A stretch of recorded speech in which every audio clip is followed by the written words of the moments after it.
Inside veer. Why do we run inside veer, and then just the basic concepts of the play? It gives you your B-gap option play that we talked about. It's a triple option play that utilizes all of your backfield players. On any given play, you have the opportunity to get the ball to your fullback, to your quarterback, or to your slot. And really based on what the defense does, and obviously that's the beauty of this offense, based on what the defense does, anybody can carry the ball on any play for a big yardage or a touchdown. And we again, going back to it, inside veer is our bread and butter play. It is the play that we call probably 50% of the time, and it gives us an opportunity to make the defense sit still, to let our kids know where we're going and what they're doing, and on any given play, anybody can carry it. It makes the defensive end react to what is happening in front of him. It slows down his charge. And in our conference, and in most conferences across the nation, whether it be junior high to college, they're always going to put their best pass rusher at defensive end because they see so much spread offense. You have to have that guy that can just go sack the quarterback. And those are the guys that we try to attack because they attack upfield so much, it gets everybody on the rest of the defense out of sorts. So it really slows down a great pass rusher because now he has to react and be a dive player, and if he's not, then our fullbacks should have a good day. It gives you a play that attacks all parts of the defense, from inside the tackle to right outside the tight end, all the way to the edge with your slots if you get the ball pitched. Again, we're trying to attack the defense wherever they want us to attack them. If they don't want to tackle the dive, then we'll give it to our fullback all day. If they want to try and make our quarterback run it, then we'll let him run it all day. And so it's not a situation where we go into a game saying, well, we really think our fullback's going to have a big day today. It just depends on what the defense wants to do. Hard for them to stop all of it if we're clicking on all cylinders. And then last, and for us most important, if we run it well, it really keeps the defense from blitzing from all over the place. And with all the exotic blitzes and different things that you see to try and stop the spread and to try and get into and sack the quarterback, running the option really keeps the defense from running all the exotic stuff.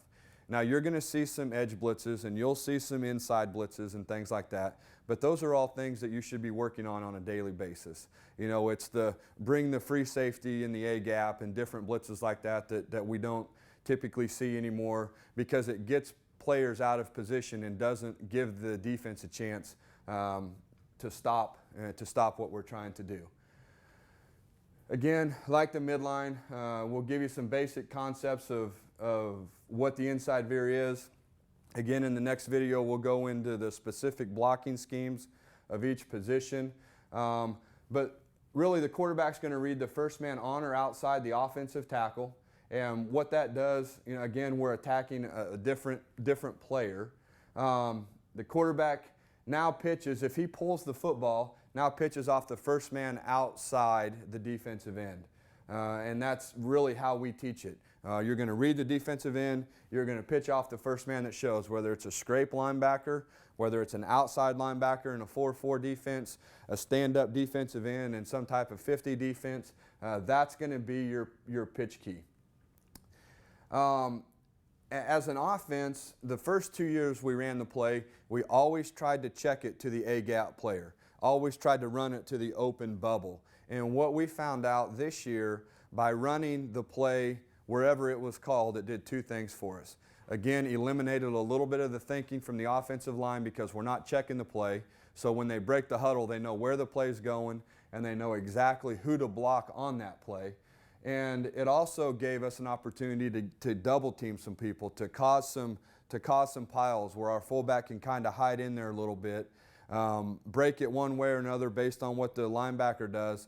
And we really saw some big gains from our fullback because the linebacker either couldn't get over the top of the double team or he got over the top of the double team and we were able to cut it back up inside. In an ideal situation, if you run the play to the A-gap defender, you have a bigger bubble, but there is still potential for big plays even if you do run it to a B-gap defender. It gets all your backs involved. Now the slots aren't just carrying out a fake, or the fullback's not just carrying out a fake. They actually think that they could get the ball on every single play. So it gives us the opportunity to get the ball to anybody, depending on what the defense wants to do. The next thing we're going to talk about is inside veer. Probably our bread and butter. This is day one for us. This is, we ran the ball for about 670 times this year, and over 370 of those were inside veer. So over half our run plays were inside veer. Again, we feel like inside veer is going to be 3 different options for us on every snap: our fullback, quarterback, or we can pitch the football. And it really makes it tough on defenses to play responsibility football. Let's go through some responsibilities at each position and hopefully help you develop a playbook here and understand what we're reading and what we're looking for. Okay, footwork from our quarterback. We work off of a clock with a lot of things that we do, 12 o'clock being directly in front of the quarterback. So when we say we're stepping at 4 o'clock, it's that somewhere 45-degree angle, and just look at a clock and understand where those guys need to step. So if you're running inside veer to the right, you're stepping at 4 o'clock. If you're running inside veer to the left, it would be 8 o'clock. Handoff key, again, is your first man on or outside the offensive tackle. So anything on or outside could be that 4-eye in a lot of 50 front defenses, that 4 technique, that 5 technique. Could be wider if you have a tight end. Most of the time when we run inside veer, we do not have a tight end in the ball game. And the pitch key will be the next defender outside your handoff key, okay, depending on the defense. Fullback footwork is we're going to take a play side step and we're going to aim for that inside hip of that play side guard. Again, we're talking about a 3-foot split, and I can't reiterate enough of how important it is when you set the splits on your rag that you're working off for individual time, that you set those things at 3 feet and understand that how important it is that you're hitting that same path all the time. A lot of coaches have asked me about making an A-frame and painting things on the field and doing all that. If that's what works for you, we've done that in the past when we started. I would suggest that probably initially to get you going in the right direction to make sure that footwork is very, very good right off the bat. We'll read the block of that offensive guard, and if we double that 3 technique, if there is a 3 technique, then we have to hug that double and get vertical as soon as we can. We talk about the mesh and how important that is, and that's going to be important in all our option plays. Play side slot.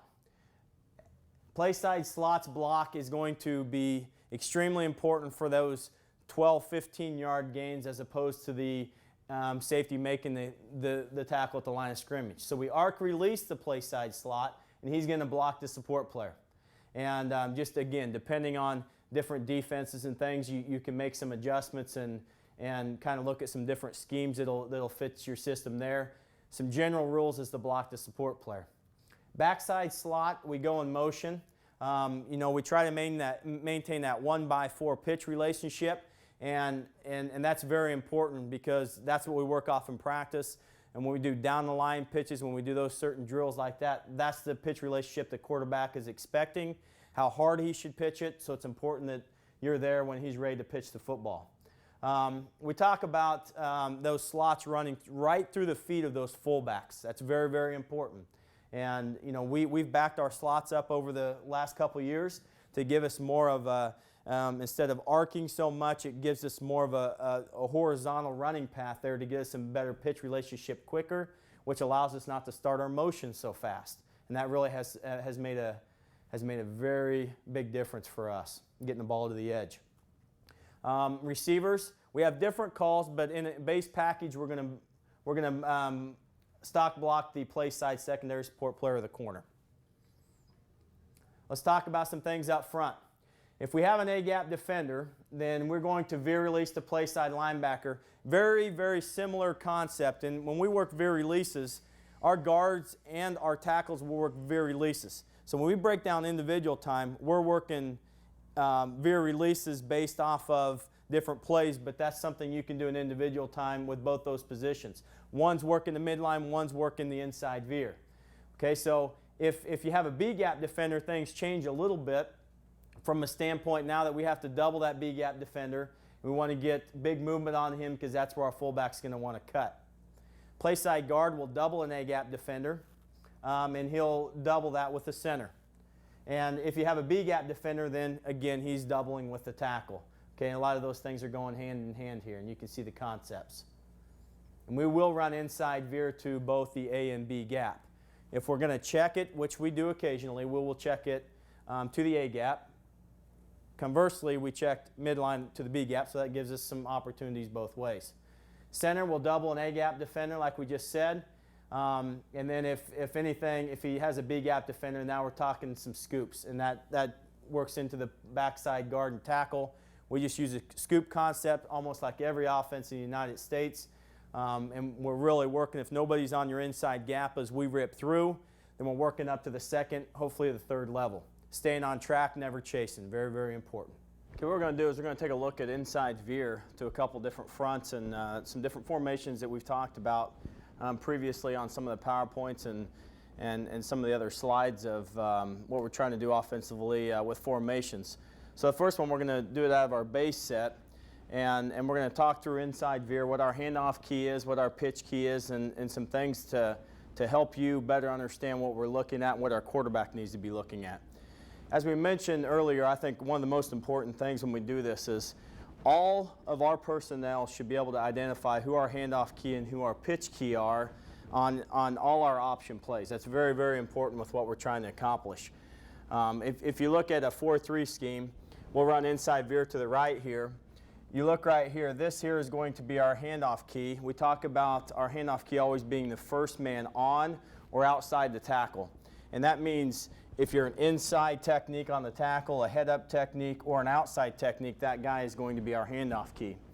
The pitch key is going to be the next defender to the outside. So we'll designate that with a square in this particular instance. So all our kids up front, our quarterback, fullbacks, our slot, all need to understand what we're looking for when we're identifying our handoff key and our pitch key. Okay, let's work outside in here. We teach a base stock on our corner in all our inside veer principles. We do have some calls, and we've talked about that to slam safeties and do some things like that. But our base set, unless we tag things, is going to be to base stock the corner. Our slot is now going to be responsible to arc out and block the high safety. Okay, whether he rolls down, doesn't matter what the coverage is. If we're getting two high safeties, he's responsible for that support player. Okay, now let's start looking at some line calls and some things that we're looking at. The great thing about inside veer, and we've talked about this, but in our offense, we run inside veer over 50% of our run game. And so this is something that obviously we spend a lot of time with. We should be able to block any front at any time. And being able to understand, again, who our handoff key, who our pitch key is, really has a big influence on where we're releasing and where we're doing things up front. Okay, if you look at this, I love it here against a B-gap player or an A-gap player. We feel comfortable either way with that. What we're going to do is we're going to step to double here. You know, we talked about earlier that we have 3-foot splits, and that's something we want to be very, very consistent with and make sure we're getting 3. We'd rather have 3.5 than having 2.5. We like those big splits. Keeping our shoulders square through our footwork is something that we concentrate on, and we're looking to double this tackle here, working to the Mike linebacker. One thing that's a good coaching point when you're telling your kids to the guard is to make sure, we see a lot of slant and stem and things like that everybody else is seeing, but our guard needs to understand that he always is going to get outside help versus 4 down, and he's never, ever going to get inside help versus 4 down. Okay, so that's something that he has to understand. If that tackle would slant inside here, that he now knows that the center is not helping, he is washing down at that point. Okay, so at this point, if we get an A-gap player here, we're going to full scoop everything. He's aiming for the mic. If the mic scrapes, he's now looking for the wheel. And then it's just full scoop footwork on the backside. I think one of the most underemphasized things in our offense, and something we probably spend as much time as anything else, is our backside scoops. If you're going to be successful, you have to be a great backside scoop team. This will linebacker, if you would go back and statistically look at what we've done in the past, the guy that makes the most tackles on us, it's this guy flowing. So our emphasis is a lot of times on those backside scoops. So make sure that you use good technique with that and teach those kids good footwork and things like that. So a lot of it's about effort. Okay, let's go back and look at some of our backfield play, some aiming points that we're looking for. Our fullback, again, is at 4 to 4.5 yards, depending on his ability. Sometimes even 5 if he's a really good player. His toes are at that distance. And what we're aiming for is the inside shoulder of the guard. The fullback has to have some understanding of what type of technique. And really, with the repetition that we do, it's really easy for him. But he knows if he has a 3 technique, that he really wants to hug that double and really hug this double, and as soon as he can get a vertical cut there, he'll get it. If you have an A-gap player and you're doubling him or down scheming him, then he knows that he can work a little bit more inside and get vertical maybe a little bit quicker. Very, very important with the success of your fullback in this offense. Okay, we talk about our quarterback play here. Again, let's reiterate some of our footwork. If we're running inside veer to the right, we're working off that clock. 12 o'clock being here, 6 o'clock being here, so we're going to open up at 5 o'clock and we're going to ride that thing in here, get our head on that front shoulder, and ride that. Get your head on the front shoulder so it keeps your eyes on the handoff key. Running through the heels is our pitch back, and he wants to keep that 5-yard relationship as we attack our pitch key. So as this defensive end crashes down to take the dive, and this outside linebacker scrapes, we want to keep this 5-yard pitch relationship and everything we want going downhill. So we want to really pitch that thing as lateral as we possibly can. Okay, backside receiver here, we just always have that backside rule where he's just trying to cut off the free safety, ends up cutting off the corner most of the time. Okay, against a 4-3, again, it's great versus a B-gap player. It can be better sometimes versus an A-gap player. Really do a good job watching film and knowing the personnel of the defense and understanding what guy you want to try to run different plays at, especially in our option offense. Okay, let's take a look at what happens now when you bring a tight end. This is 50 defense here, just a 2 linebacker set, and we see this a lot, and we like to get in this tight end unbalanced set that we talked about earlier in our formation section. But this is something when you bring your tight end into the game, now you're bringing an extra body in front side. Okay, we always talk about that. Let's run inside veer this time to the left. So now we're going to base stock the corner. Okay, what we do with our tight end is we're now going to veer release. Again, let's identify before we do all this. There's our handoff key. There's our pitch key. We're talking about first guy on or outside the tackle. Next defender to the outside is now going to be our pitch key. So these 2 guys are unblockable for us, okay? And everybody should know that up front.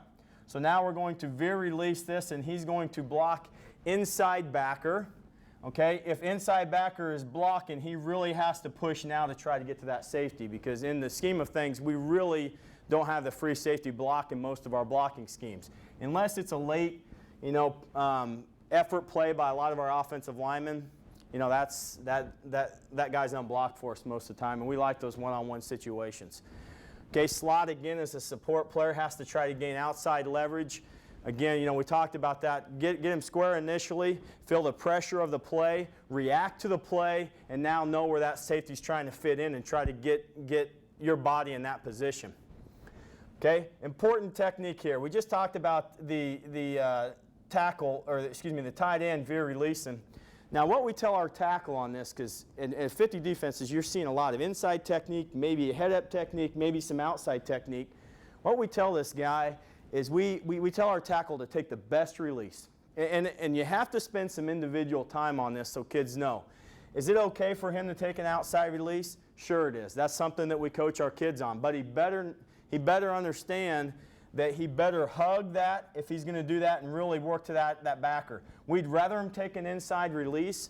Obviously, if you get an inside technique like a 4-eye, then you now know you're going to have to outside release. If he gets a guy that's really squeezing him throughout the game, we might start outside releasing this guy. If he pressures, then we'll just give the football and then go get it. Okay, so we'll take best release here, working to this play side backer. Okay, this tackle or this guard here is going to work straight ahead. And this is probably one of the most important coaching points, and we offensive line coaches say this all the time. Don't chase the backers, okay? Especially in this situation. If it's a two-backer set, don't chase that backer knowing that you have outside help. This guy's going to flow, so be ready for this guy to hit here. You know, if you get some type of three-backer look, now that guard's responsible for the mic. Okay, so you can see why it's important that he doesn't chase. Okay, we talked about the big scoop. We're really going to combo block this backside. The concept of this is scoop principles. If we can man-on-man with the center on the nose, that's ideal. But this backside guard's always taking footwork, looking for that front side number to overtake. These two are comboing this and working to that. So where's that nose fit in? You know, each play sometimes is different. So you just have to work that combination block. Another block you have to work. Really work inside this guy on our scoop footwork and get going. Again, now we're running inside veer. The path here is inside hip of the guard. Okay, we don't have this, so as soon as this closes down, we're looking for that vertical cut. If he goes wide, get vertical as fast as you can off the blocks at the second level. Running inside veer to the left, now the quarterback has that 7 o'clock step. We're riding that thing, reading this one. Okay, pitch key's on the line of scrimmage, so he knows now there's a potential for a quick pitch. Okay, those guys, and again, we go back to this, reiterate it. Handoff key, pitch key. If pitch key's on the line of scrimmage, be ready for a quick pull pitch based off of where your pitch key's aligned. Okay, you see here's an unbalanced look versus 50 defense. And then over here you see versus some type of 4 down.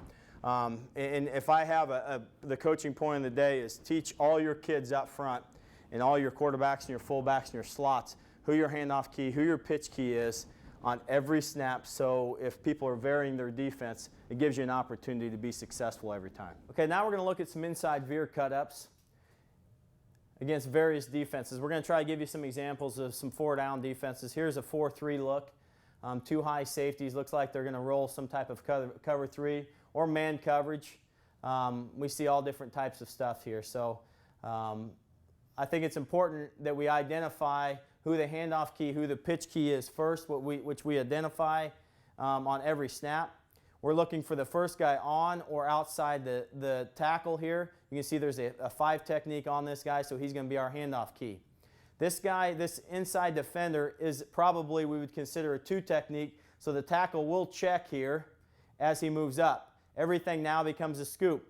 The center here is relatively free, so we feel like we're going to work him to the mic, which will help us if this double doesn't get to him. Everything on the backside is scooping. We should be aiming here with our fullback in the inside hip of the guard. He's going to block the support player, the immediate support player. This should be our pitch player. Handoff key, pitch back. Good look here. Good squeeze. Great footwork here by the play side tackle. Maybe keep his shoulders a little more square, but the concept's there. He's going to run, stay on track, get the home run block late. Okay, let's go back to the wide here real quick so everybody can see how this develops. We're going to base stock the corner. We're going to run him off here in this situation. Great job by that top receiver. Recognizes some type of man coverage potentially. He has the right to run him off as soon as he feels like he has an advantage of him. He's going to work and be real aggressive on the stock block. Good look there. Okay, inside veer here again versus 4-3 team. Probably double A gap look here. Let's take a look. Okay, double A gap defenders. So now we're going to run this to the boundary, to the A gap. Okay, we really like if we can get an A gap defender. That's why we run inside veer a lot of times to the boundary, so we get an A gap defender here. So we're going to identify our handoff key as the first guy on or outside the tackle. Pitch key is this outside defender here in a 4-3. Okay, so veer release, no immediate threat to the inside. We need to double. He should be looking to seal the mic. He should double combo here or just down block here, depending on how we've game planned that. Backside scoop and all the good stuff here. The center has this combination here that he can work. Great job here pulling and pitching by our quarterback. Recognizes that we're getting that quarterback player is coming off the edge real fast, so we should pull and pitch it immediately. Something you really have to spend a lot of time practicing.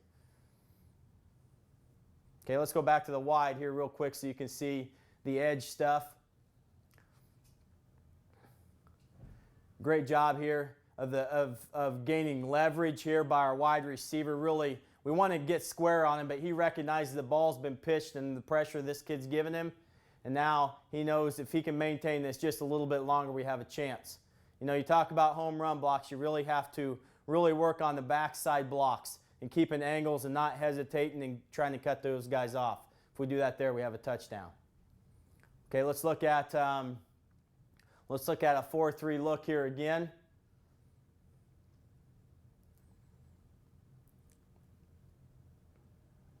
Okay, good. Quarterback probably missed the read, but recognizes he has leverage. We talk about leverage. As soon as we gain leverage on our pitch key, we want to pitch the football. Okay? Again, let's identify. Handoff key is in front of this linebacker. We have a B-gap player, so we should double this to the Mike. Pitch key here. He moves upfield, could have probably given the football, but notice he has leverage here. Normally, if he missed the read, we would follow it and try to just duck it for 0. But if this guy recognizes we have leverage on our pitch guy, then we'll go ahead and pitch a football. Again, backside scoops and all that good stuff here. Good look on the inside, being physical. Good physical block, finishing the run, taking care of the football. Okay, let's look at a stack team. 3-3 stack or 3-5. Okay, we give the football a lot, and in our offense, this year we had 4,500 yards rushing, and 2,000 of it came from our fullback position, and the other 2,500 was split between our slots and our quarterbacks. Identify handoff key, pitch key potentially, depending on this here. There may be a defender out here that we would identify as the pitch key versus stack defense. Okay, now your guard has to work to that Mike. You can see the defensive end sits. This is a give for us. Great job getting a vertical cut here by the fullback. Excellent. Okay, one more cut up of 52 defense here. We're going to see 4 down stem to 50. 3-4 defense. Okay, good look here on this clip. What I want to show you is it doesn't matter how your tackle releases that defensive end. Sometimes outside releasing him puts a lot of pressure on him. So we identify this as our handoff key, this as our pitch defender. If we outside release, gives us some type of advantage here. Again, the pitch guy runs to the pitch. Our quarterback ducks it. Excellent job of working hash, numbers, sideline. Okay, get an end zone look here. Great splits. Great job gaining leverage at all positions. We cut, as we mentioned before, but you can see a lot of people not cutting in here, just trying to get the hat on the correct side and gaining leverage on everybody. If this slot here gains better leverage on this one, then you have a lot better play.